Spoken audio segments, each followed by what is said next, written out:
So I know you could just do this stand-up, but I will fulfill my job title by lobbing a couple questions in your direction. Please. And I didn't bring them printed out because last time I was interviewing Errol and Werner Herzog about 6 weeks ago in Toronto, and in the middle of and by interviewing I mean standing out of the way while they spoke.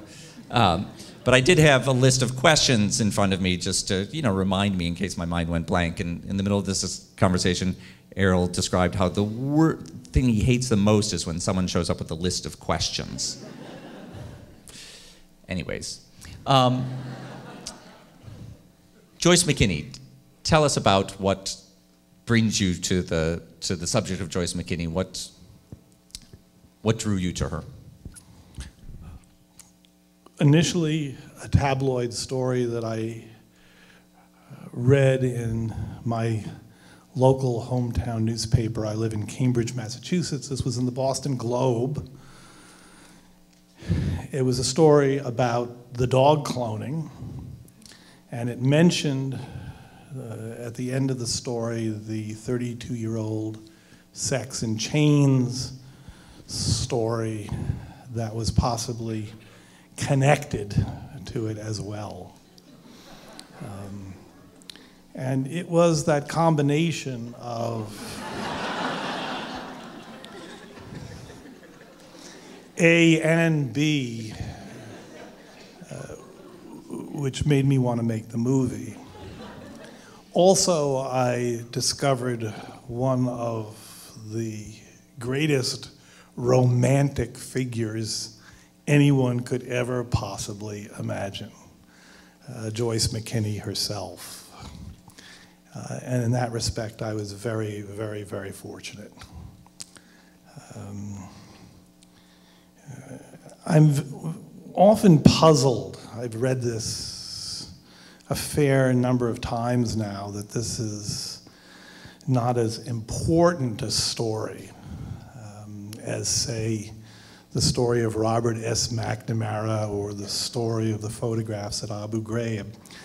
I would respectfully differ, saying that this is a story about love, and what more important story could there possibly be? So I was lucky to have a chance to make it, and lucky that it actually came together into a movie. I'm always grateful when that happens, because I never know, going into one of these projects, really what is going to happen in the end.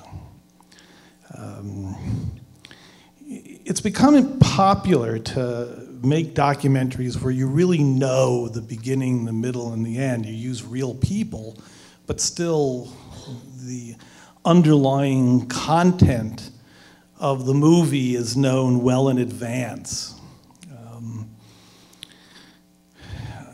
Many of the movies I've made, for better or for worse, probably for worse, but for better or for worse, have not been like that at all. With The Thin Blue Line, I didn't know that I had a movie until that last interview with David Harris, who turned out to be, well, David Harris was given a lethal injection in Huntsville, Texas. I'm not sure that applause is appropriate.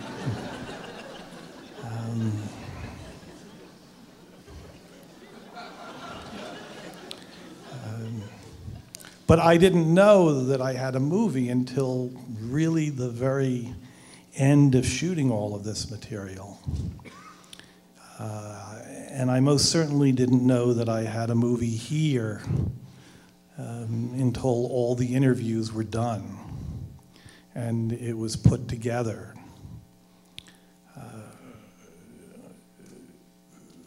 We had early screenings, and I would hear again and again and again, it may be Joyce's complaint, among others, what does, maybe my favorite line in the movie, I have to confess, what does dog cloning have to do with a 32-year-old sex and chain story? I'm assuming it's not a rhetorical question, so I will try to provide a brief answer. It's all about love, and in the end, she does get pregnant. What more of a connection could you possibly want? I think it's a fabulous story. I am at the mercy of my stories, and I'm always deeply grateful when I find one that engages me completely. And this most certainly did.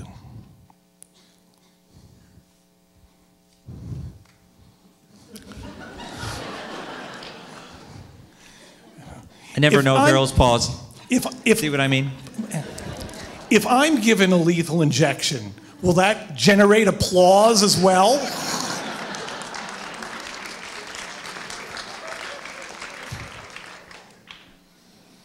I guess it would.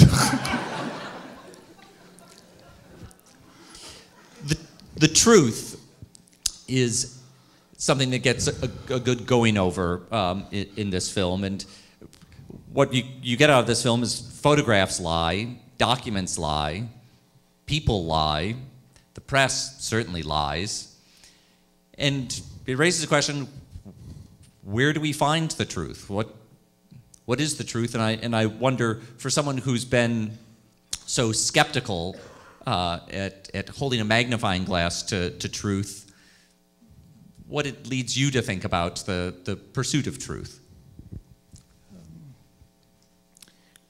Great believer in the pursuit of truth. Still, after all of these years, I could never have made a movie like The Thin Blue Line without my belief that there was a fact of the matter. Someone shot that police officer in Dallas, and it was my job to determine who it was. Really, really, really simple. There's one thing that people forget about whether it's a crime scene investigation or its history, that it's perishable. There's this quote I've never really liked all that much, but you hear it repeated again and again, that journalism is the first draft of history. What they don't tell you is it may be the only draft, because all of the evidence could disappear, could be destroyed. There's certain questions that can never really, I suppose, be answered in this story. KJ is dead. I can't interview him. Kirk Anderson, this may change at some point in the future, although I doubt it, is never going to agree to an interview. He is never going to say what happened, or at the very least provide his version of what happened in that cottage in Devon. There are moments in the movie where I feel that I've gotten close to something like the truth, although I can't be sure. And that's the moment when Kent Gavin says that nobody had sex with Joyce.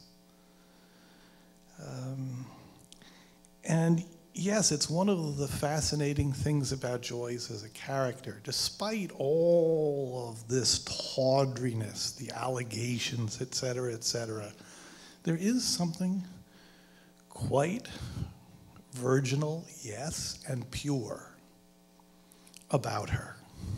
And that makes the story even more remarkable.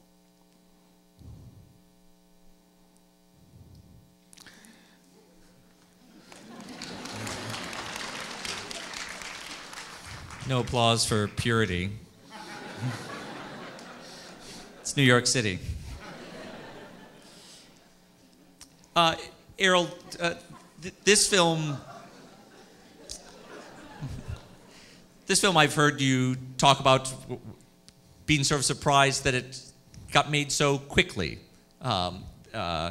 There's often an under a decade. And I wonder how that is, and what made this film come together more quickly than other films. I really only interviewed 6 people, and I used all 6 of those interviews. I shot no reenactments for a whole number of reasons.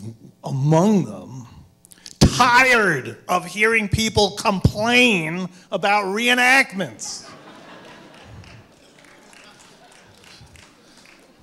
So,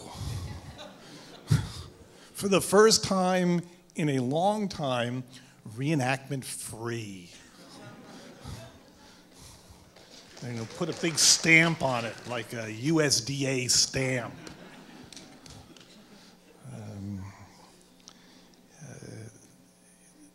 That made it simpler to put together, and a little bit less costly. I had a lot of really, really good people working on this movie, from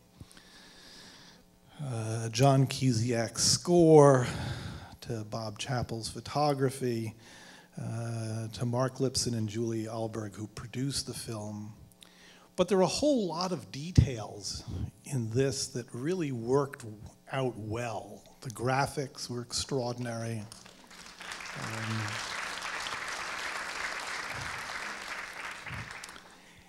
And the mix was extraordinary.